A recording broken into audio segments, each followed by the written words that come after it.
Hello everyone, it's Old Guardian here. In this deck guide video, I'm going to take a look at the current state of Face Hunter. Face Hunter has been a very powerful deck in Fortune Barons and especially in United and Stormwind, and it still is one of the best decks in the game. Face Hunter was nerfed recently with Kolkar Pack Runner being increased to 3 mana, and as a result many Face Hunter lists have dropped Pack Runner from the deck. Pack Runner is still kind of a serviceable card if there ever was a meta where having a bunch of 1/1s with Rush would be very important for winning, fighting some sort of token decks for example. It's possible that Pack Runner could be included in the list, but right now in this meta where such minions don't really exist, then cutting those Pack Runners, adding for example Wriggling Horrors if they were not already included in your list, has turned out to be a stronger option. So this is the type of Face Hunter deck that I currently like. It would be kind of nice to have Cult Neophytes in here, but if I have to choose between Cult Neophyte and Wriggling Horror, which is a choice many Face Hunter players do, then I'm definitely in the camp Wriggling Horror.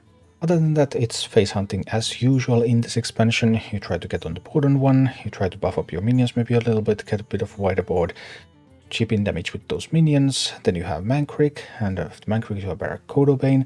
Barak doesn't always draw Olgra, because nowadays there's also Aimed Shot in the deck, but it's either Olgra or Aimed Shot, both are still perfectly fine cards and are going to deal a lot of damage, so it's all good. Then you have those Wosong Rangers, which can buff up your Trampling Rhinos or your Wolpetingers. With Wolpetinger also, if you happen to have some Wolpetingers on the board, you play Wosong Ranger, you have another Wolpetinger in the deck, you choose that, you buff it, you also buff the minions on the board, so that can be important in some cases. But yeah, pretty much face hunting as usual without the back runners now. And as for the mulligans with this deck, you really want to get your 1-drops, all of your 1-drops are pretty good. Interpret Initiate, Wolpetinger are the best ones if you have too many and you need to choose. Then Imprison Felmo is typically also a good keep, just getting some more powerful minions on the board very early. And Mankrik. Mankrik is just strong.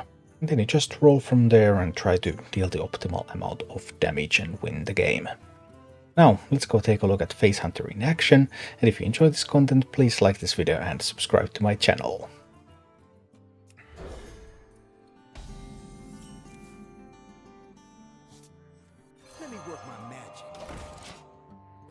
Bit of a risk, but it's kind of unlikely that they would kill it here on turn 1. They're more likely to develop something of their own.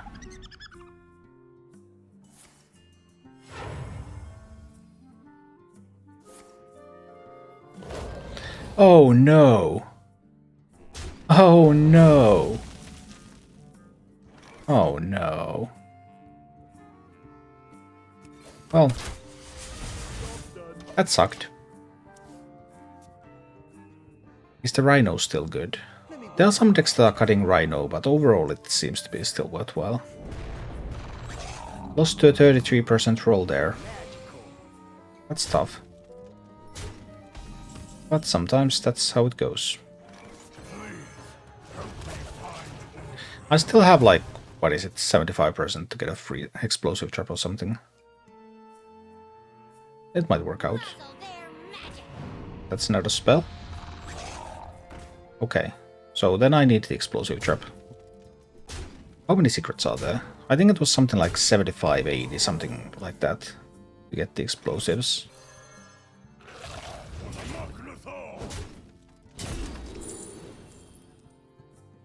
Now we're going to bluff a little bit. Like we're not getting the good stuff. Unbeknownst to them, but beknownst to us, we did get the good stuff. They still have to play around it though, so it doesn't matter much.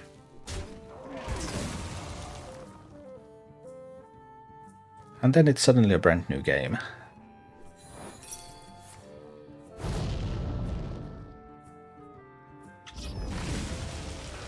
They are looking for freezing, right? So if I Barak, then they have to be looking for freezing, I think. Just kind of don't want to swing with this yet. I just want both of my face most there. And then we chill a turn. I was about to trigger explosive. They had to trigger my explosive, they didn't really have a chance. An alternative. Now there's maximum of 1 freezing trap. But I might take too much damage still, they had a spectacular opening.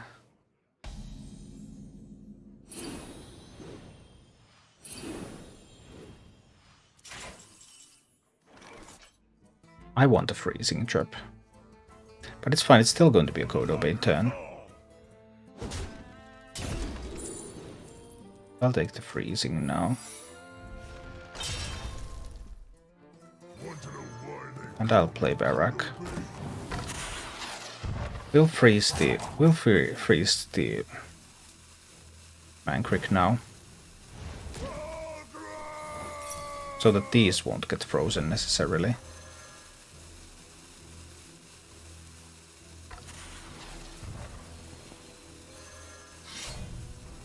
I don't want to play a one health minion because of piercing shot.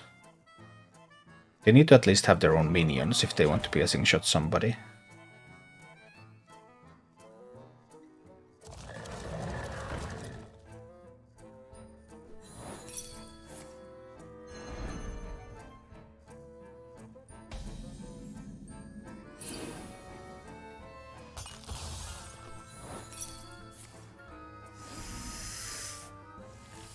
Snakes are a little annoying, for sure.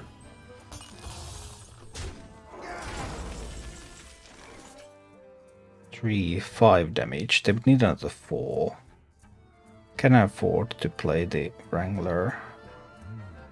I can track for a piercing shot. My own.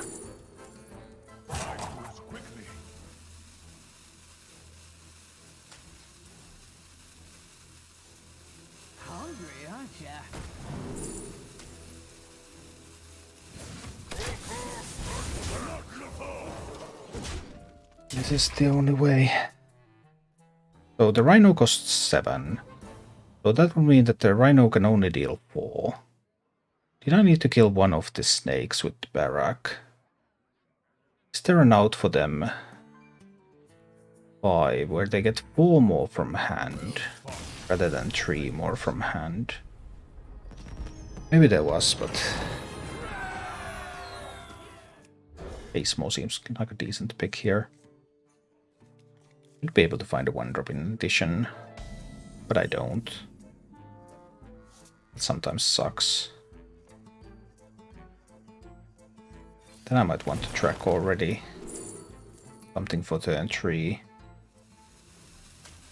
This didn't go quite as well as I had hoped, but let's see. Now Rogue getting the initiative is not good. There's the Demon Companion. A little late. Need to develop the Felmore first. Next turn can be Demon Companion Infestation Cub. Example.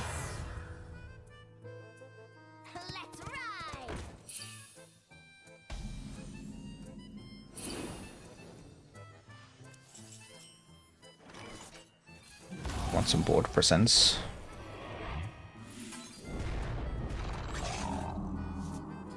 Just jam all of the stuff out there. Wrangler on 4. Get Barak on 5 or the Rhino on 5. They do play minions, so sometimes there's an opportunity to trample something.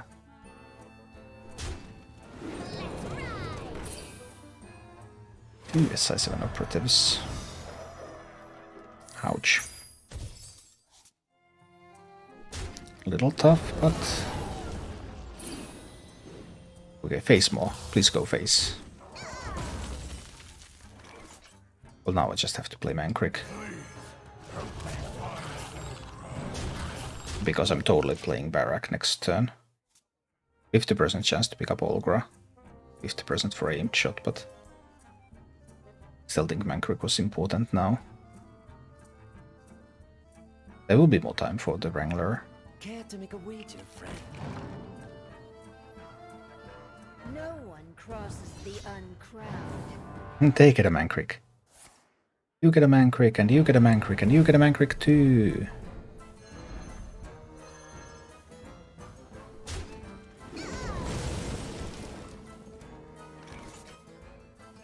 Do I believe in my 50% chance?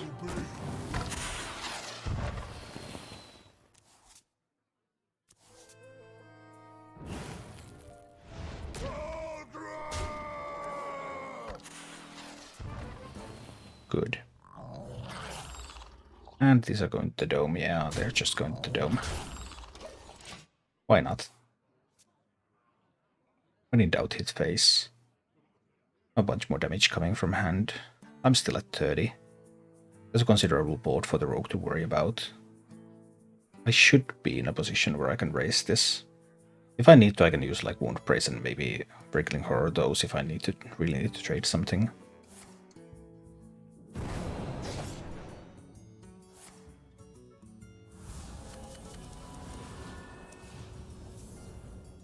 I'll see.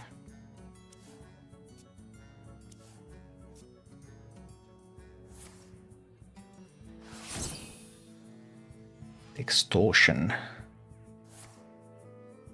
More extortion. Those spy gizmos are pretty good. We don't have infinite time here.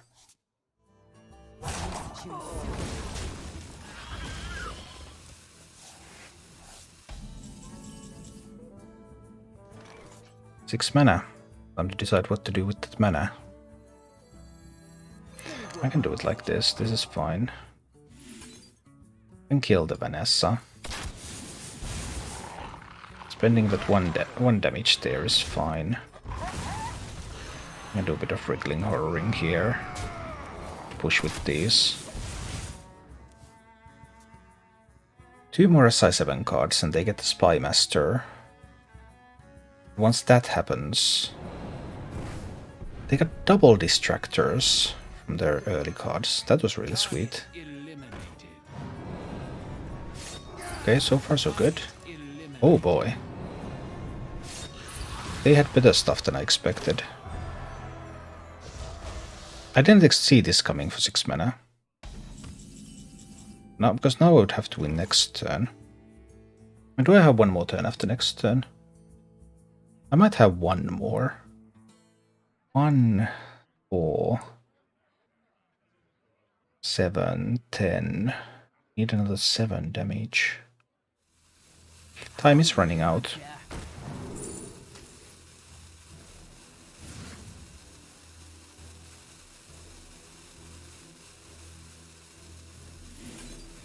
Time is running out indeed. Not looking good.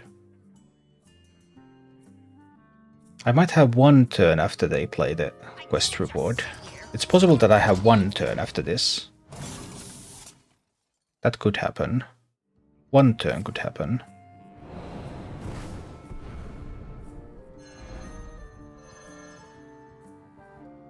Two turns is impossible. One turn might, just barely. But maybe not. I might not have that one turn.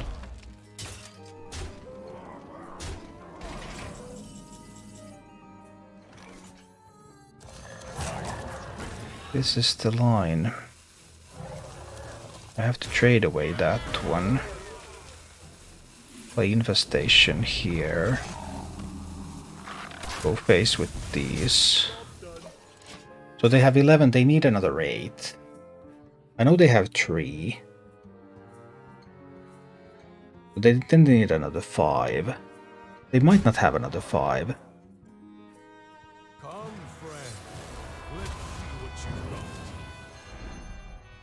If they don't have another 5, then I have 7 plus 3. I have 10 here. But if I left the scabs up, then the possibility that they would have all the damage they need would be higher.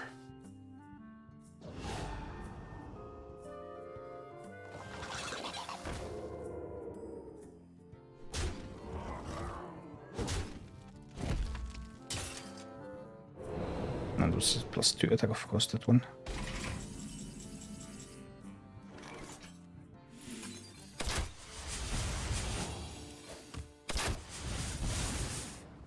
So I minimize the chance that they can have their outs, and I maximize the chance that I will have mine.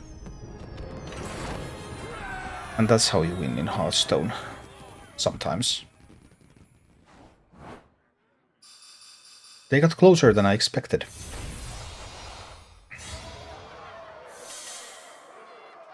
Thank you for watching. If you enjoyed the content, please click the like button, subscribe to my channel, and check out my Twitch channel.